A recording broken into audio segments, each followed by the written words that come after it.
transport has been a major factor in China's national economy for most of the period since 1949. However, transport occupied a relatively low priority in China's national development. In the 25 years that followed the founding of the People's Republic in 1949, China's transportation network was built into a partially modern but somewhat inefficient system. The drive to modernize the transport system that began in 1978 required a sharp acceleration in investment, though despite increased investment and development in the 1980s, the transport sector was strained by the rapid expansion of production and the exchange of goods. Inadequate transport systems hindered the movement of coal from mine to user, the transport of agricultural and light industrial products from rural to urban areas, and the delivery of imports and exports. As a result, the underdeveloped transport system constrained the pace of economic development throughout the country. In the 1980s, the updating of transport systems was given priority, and investment and improvements were made throughout the transport sector. Bridges. In the late 1980s, China had more than 140,000 highway bridges. The length totaled almost 4,000 kilometers. Among the best known were the Yellow River Bridge in Inner Mongolia, the Lujiang Bridge in Guangxi, the Aojiang Bridge in Zhejiang, the Quanzhou Bridge in Fujian, and 4 large bridges along the Guangzhou-Shenzhen Highway. 5 major bridges, including China's longest highway bridge, the 5,560-meter-long Yellow River Bridge at Zhengzhou, were under construction during the mid-1980s, and a 10,282-meter-long railroad bridge across the Yellow River on the Shandong-Henan border was completed in 1985. Inland waterways. Inland navigation is China's oldest form of transport. Despite the potential advantages of water transport, it was often mismanaged and neglected in the past. Beginning in 1960, the network of navigable inland waterways decreased further because of the construction of dams and irrigation works and the increasing sedimentation. But by the early 1980s, as the railroads became increasingly congested, the authorities came to see water transport as a much less expensive alternative to new road and railroad construction. The central government set out to overhaul the inefficient inland waterway system and called upon localities to play major roles in managing and financing most of the projects. By 1984, China's longest river, the Yangtze River, with a total of 70,000 kilometers of waterways open to shipping on its main stream and 3,600 kilometers on its tributaries, became the nation's busiest shipping lane, carrying 72% of China's total waterborne traffic. An estimated 340,000 people and 170,000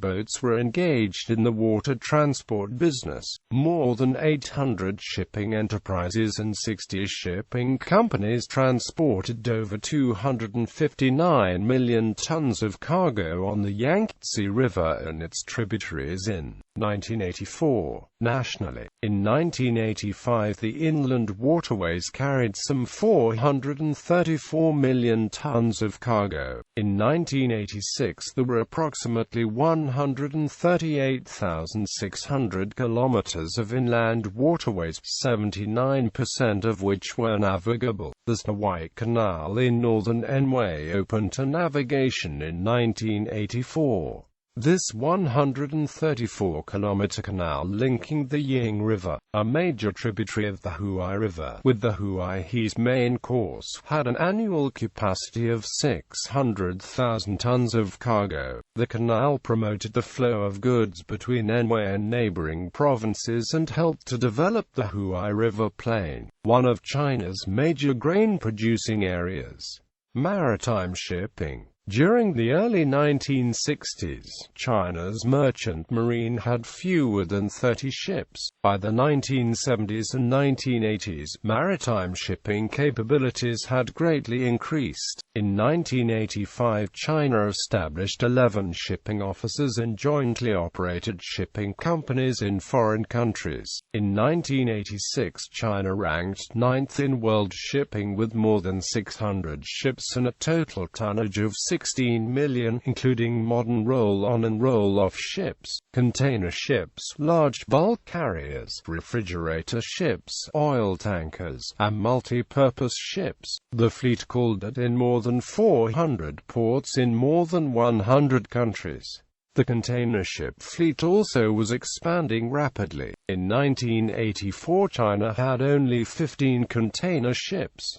7 more were added in 1985, and an additional 22 were on order. By the early 1980s, Chinese shipyards had begun to manufacture a large number of ships for their own maritime fleet. The China Shipping Inspection Bureau became a member of the Suez Canal Authority in 1984, empowering China to sign and issue seaworthiness certificates for ships on the Suez Canal and confirming the good reputation and maturity of its shipbuilding industry. In 1986, China had 523 shipyards of various sizes, 160 specialized factories, 540,000 employees, and more than 80 scientific research institutes. The main shipbuilding and repairing bases of Shanghai, Dalian, Tianjin, Guangzhou, and Wuhan had 14 berths for 10,000-ton class ships and 13 docks.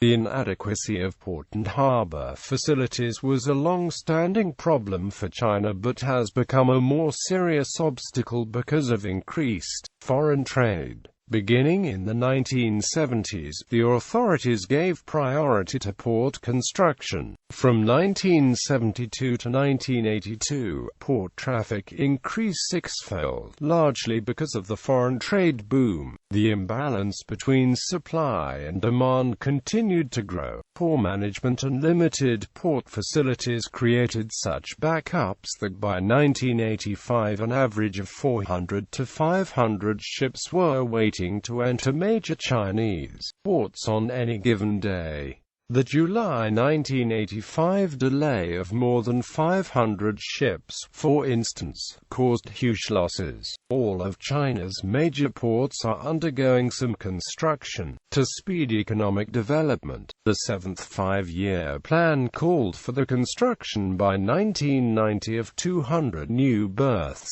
120 deep water berths for ships above 10,000 tons and 80 medium-sized berths for ships below 10,000 tons, bringing the total number of berths to 1,200.